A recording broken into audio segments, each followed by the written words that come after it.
wrote this episode of House of the Dragon? And why didn't they write the entire season? Welcome back, everybody. We are here to talk about House of the Dragon Season 3, Episode 7, The Dragon in Winter. And I love how this show is just constantly giving me whiplash. Last episode, I was like, what are we doing? The previous episode, episode 5, I loved. And now episode 7, I'm back to being like, this actually had a lot going for it. And no, it is not a perfect episode. I still have some notes. But I think considering everything we've been building up to this point, this episode actually felt quite good to watch. And I found myself engaged the entire time. So we're going to talk about why that is, what I think worked, what I think still doesn't work, and where the story's heading in this. But before we get into that, I want to know, who is your most surprising character in the Game of Thrones universe? The character that started here and ended somewhere totally different, and you just can't believe it. Let me know down in the comments below. First things first, let's start off by talking about Aegon and Sunfyre, because this was a great moment. Honestly, I think a lot of the Aegon stuff we've been doing in season 3 has been absolutely amazing, and this episode is no exception. This episode was really great for Aegon's big moment, and it really shows you what type of character Aegon is. He ultimately decides to stand his ground and not run, and even when he only has his boy Tyland here to stand his ground, he just goes for it. There's this moment when the entire army comes up and Tyland's asking him, are you gonna stay or are you gonna run away? And I love that moment of tension where Aegon's considering it. He's thinking about leaving. You can see it in his eyes, but he decides to stay where he is, to plant his feet, and against impossible odds, he tries to hold down the fort, knowing that these might be his last moments, but whatever, he's at least gonna go out as a king, standing his ground. And then luckily, he doesn't even know that this is happening, but Sunfyre is waking up behind him, coming out of the wilderness there. And what I loved about what they did with Sunfyre's design too is that Sunfyre kind of has a half melted or decomposed or burned off face like Aegon does.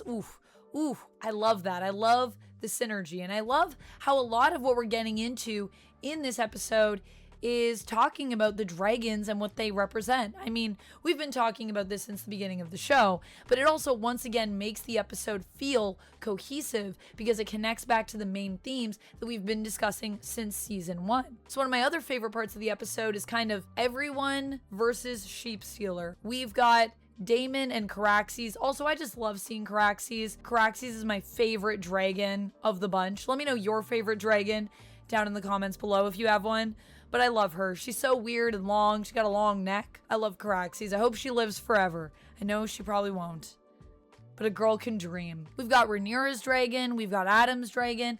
And they're all ganging up on Rhaena's dragon. And of course, this is the episode where it's revealed that the rider that Daemon has been protecting, Rhaenyra finally finds out it is Rhaena.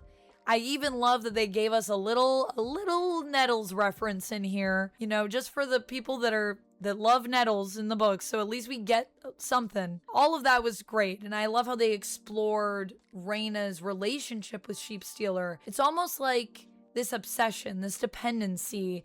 And it makes sense when you consider that dragons are just unfiltered, raw power. That's what they represent. And the dangers of that, the idea that once you light that fuse, you can't really put that away. So using dragons is very dangerous, which is something that Viserys knew. And we also even get a moment where Rhaenyra gets called out about this as well. There's a lot going on for Rhaenyra in this episode, and we're going to talk about when she's called out in a little bit. But first, I would like to acknowledge some of the Daemon and Rhaenyra stuff that we got in episode 7, because I also thought it was great. I like the idea that even though Daemon did lie to Rhaenyra, she understands as a mother that he was doing this to protect his daughter. So Rhaenyra doesn't see it as much as him choosing his daughter over her, but more just that obviously he would try to protect his daughter because it's his daughter. She doesn't see it as a betrayal. She just sees it as Daemon, you know, prioritizing also his blood, which makes sense. Granted, even though that goes down the way it does, Rhaenyra is not ready to forgive him. She feels very, I think, misled by him, if not outright betrayed. She does feel that this break between them, I think it's created a bit of a wall. Keeping the handmaid in the room, that's a wild choice. But part of me also wonders if Rhaenyra does this to sort of protect herself from Daemon, knowing that he might get upset. He does keep himself composed the entire time though, and really does try to talk about it rationally. But that doesn't stop Mysaria from trying to whisper right again into Rhaenyra's ear, worm her way in, pardon the pun, and just get in between Daemon and Rhaenyra again. And honestly, I feel like the Mysaria Rhaenyra stuff, it's just so weird, because what has Mysaria really done for Rhaenyra? I guess she's come up with some schemes that were kind of useful in season 2, but this season, I really feel like she hasn't been as useful as she was previously, and yet she has Rhaenyra wrapped around her finger, whereas Daemon is actually out here doing stuff for Rhaenyra. And sure, yeah, the whole Sheepstealer thing was not good for him, but I don't know, man. It just bugs me. It bugs me how much Mysaria gets in the way and how easy it is for her to manipulate Rhaenyra here. It feels like I'm trapped in a little bit of a fan fiction sometimes when these two characters are together. Mysaria is just also my least favorite character in the show, I think, at this point. So there's also that. But speaking of the rift between Rhaenyra and Daemon, obviously a huge part of that is Rhaena, because Rhaena was the one that Daemon lied to Rhaenyra about.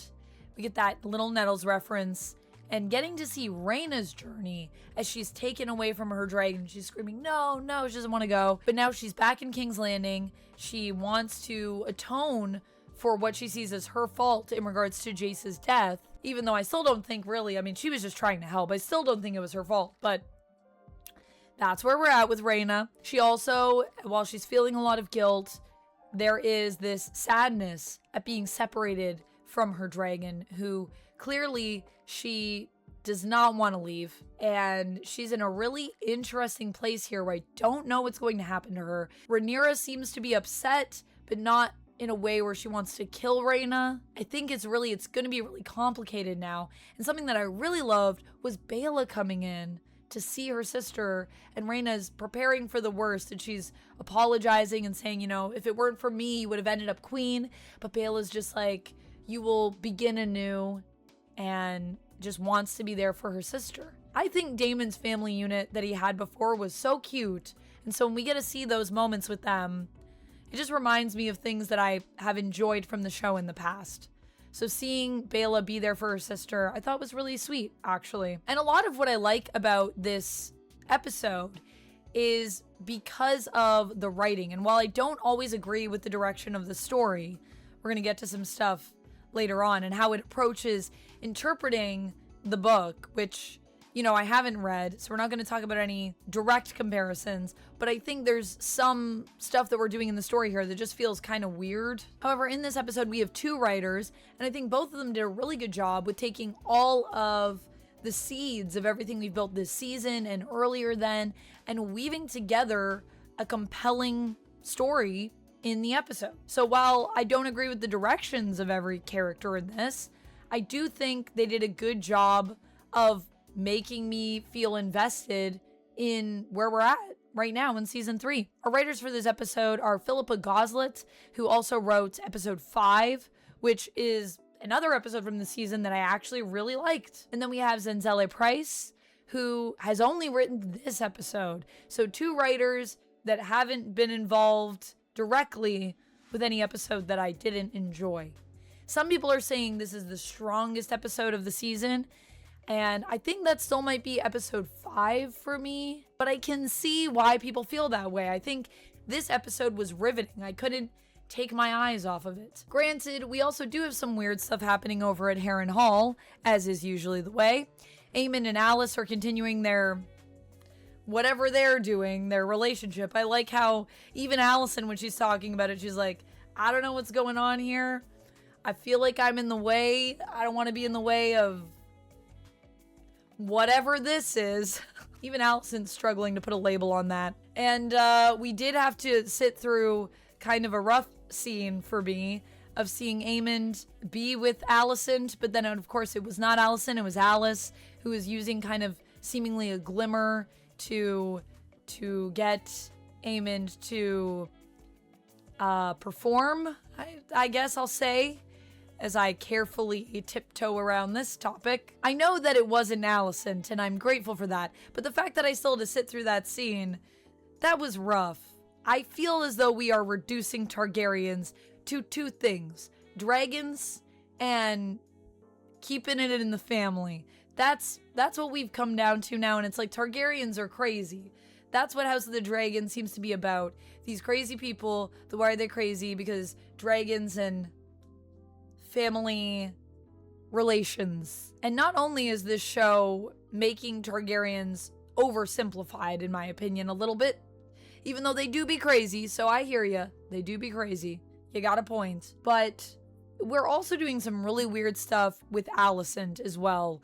Alicent has been on a very bizarre journey in season 3.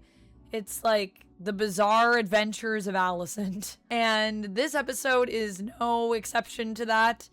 Now she's at Harrenhal, trying to poison her son with spiced wine. I guess they felt Alicent doesn't have as much to do at this point in history, so let's just have her going all over the place doing weird stuff. And at this point, she is now going to have to continue home to King's Landing, where she's technically being held as prisoner. Is she going to go back to King's Landing? Technically, she's free, but Helena's there, so she probably will. She's to go back to King's Landing on the King's Road without an escort during a war. I'm assuming we're just going to skip all of that and she'll be back at King's Landing next episode. But if we don't, she might have an even crazier journey ahead of her, because that seems like a wild place to leave this character. But I don't know, she's been in wilder places, I guess, throughout the season, so I'm sure she'll be alright. We've also got Helena's visions. Speaking of Alicent going back to Helaena, Helaena has been revealed to be a dreamer to Rhaenyra, and Rhaenyra is trying to get all this information out of her. Something I really liked with what we did with Helaena in this episode is getting to see some of those visions, getting to see her also kind of throw everything back in Rhaenyra's face, saying Viserys would be like really disappointed in you. You've basically become a monster. Viserys was not connected as much to the dragons because he saw the dangers of them and the temptation of power. And Helaena is calling Rhaenyra out, saying, "You've got 6. Don't you think that's changed you?" And Rhaenyra's completely in denial, is missing all of the warning signs about other stuff that is in Helena's visions, and just wants to know if she is destined to be a ruler. Yikes. A big yikes from me. One of the visions I really loved that we got to see was Helaena on her dragon Dreamfire, seemingly about to burn a bunch of people. I don't know where that was, in the Sept or in the castle, but whew, I want to see what happens with that vision. And we also get a tapestry with her showing a ship either leaving or returning, so I'm curious what that's going to be about as well. Also love that she just fell asleep with her needlework in bed. Girl is so real for that. Initially, I thought that was kind of weird. She just wakes up and goes right back to her needlework. But then I thought to myself, you know what? That's like me falling asleep with a book or a phone in bed or my laptop. I just fall asleep, and then the next morning, sometimes if I'm reading something, I open it back up and go, where was I? Let me just finish this. So really, maybe she is the most real for doing that. Corlys was also a surprise in this season. He's still with us. He's alive. He might be missing something with the way Ormund was brandishing that knife before he let Corlys go. Might be missing a finger or something. But Corlys is at least seemingly all right, although he does have to deal with Ormund Hightower, so I feel bad for him for that one. And Ormund is also scheming in this episode. Quite a bit of scheming on Ormund's side. I really actually like this little twist that we added in there, that Ormund is now also recruiting Ulf to his side and has made promises to him and is trying to say, the way that the Blacks are treating you is not good. Think of all the things you've done for them. And I knew that was going to come back to bite Rhaenyra in the butt, and it looks like it's gonna, because Ulf is like, good points. Why am I being treated this way when I've done all of this stuff? So Ormund has seemingly brought Ulf over to his side, which is not going to be good for Rhaenyra, I don't think. Especially when dragons are pretty much all she has at this point. She doesn't have money. She doesn't have much else to her name. She's just got dragons. And she's having a lot of challenges with her council, Lord Manderly calling her out, saying that he feels like he's basically a scapegoat. Oh no, sounds like he's onto them. She has, a really rough go right now with Daemon. They're not in a good place. Pretty much everyone that Rhaenyra has around her seems to have some kind of issue with her, or she has an issue with them. So yeah, it's gonna be interesting what happens in the next episode. Something that I like about this episode as well is that it does a good job of using the lack of momentum in the season to its advantage. And what I mean by that is with season 1, it really felt like we had one cohesive through line taking us through the story. And with season 2, we had that to a point and then it kind of fell apart. But with season 3, everyone is just going off doing their own thing and it's all kind of chaotic. But it makes sense because everyone is at a place where that's where we're at in the war, you know? Rhaenyra even taking King's Landing, she's ruling, but she's struggling to keep a hold on anything. So everyone's having a rough time. And so showing us kind of how splintered and fractured everything has become, it works here and it doesn't feel so much like it's a mistake, like it's just because not all the writers are on the same through line. It more feels like we're examining how this war has impacted everyone in a negative way and is only going to lead to more chaos in the realm. So I like that quite a bit. Overall, I like this episode a lot. I really feel like this one was good, which means I'm worried for next episode because so far it's been good, bad, good. So is the next one going to be bad? I don't know. We'll have to wait and find out. But I hope we can keep this going. I hope we can kind of try to get a little bit back on track. We've got some really interesting characters in some really interesting places, and I cannot wait to see where we take them next. I'm genuinely intrigued. So that's all I have for this one. Thank you so much for taking the time out of your day to watch my video. I'll see you in the next one, and until next time, friends, as always, stay nerdy. Bye! And let me know what you think of this episode down in the comments below.